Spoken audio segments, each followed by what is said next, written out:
Welcome back to this week's Seconds from the Sanctuary. I'm here with Stephanie Gandulla.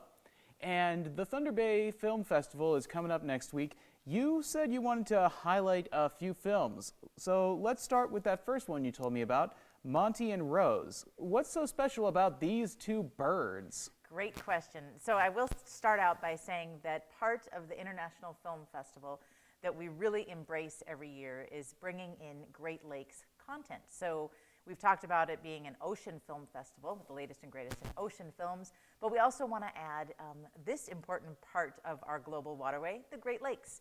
And there are two very famous piping plovers, Monty and Rose, that hatched in 2017 off the shores of Chicago.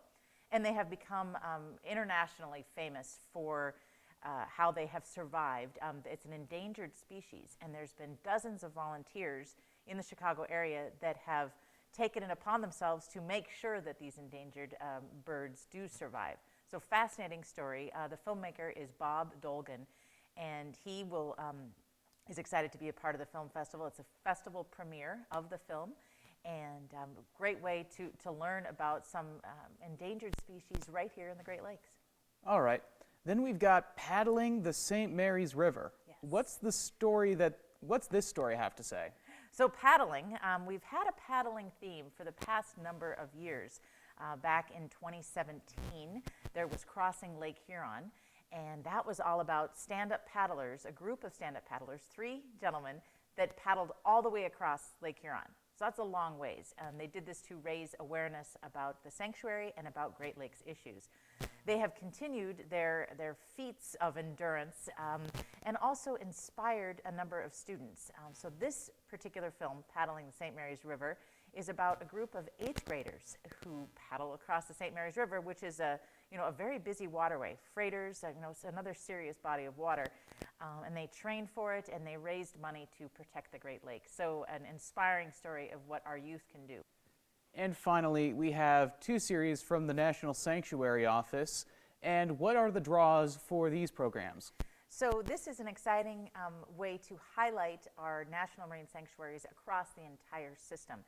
As you remember, we protect over 600,000 square miles of ocean and Great Lakes waters. And the resources that are within these waters, these treasures, are so special. The series that you mentioned, Earth is Blue, and then Stories from the Blue, are short films highlighting these very special places. In fact, I think there's 18 short films in the Earth is Blue series and 9 in the Stories from the Blue. So just a great way to focus in on these special sites across the system. And these are a free part of the film festival. In fact, the Great Lakes films and the sanctuary films are all free. All right. And how can people set up to join the festival? Easy. Just go to thunderbayfriends.org is how you start your film festival experience. Right on the homepage, you're going to see Welcome to the Film Festival, and there'll be a schedule, there'll be a place to buy tickets if you'd like to see the ocean films, and also a place to log in to watch the Great Lakes films. Give us a holler if there's any questions at all. All right. Thank you so much for joining us today, and we will be back next week with more Seconds from the Sanctuary.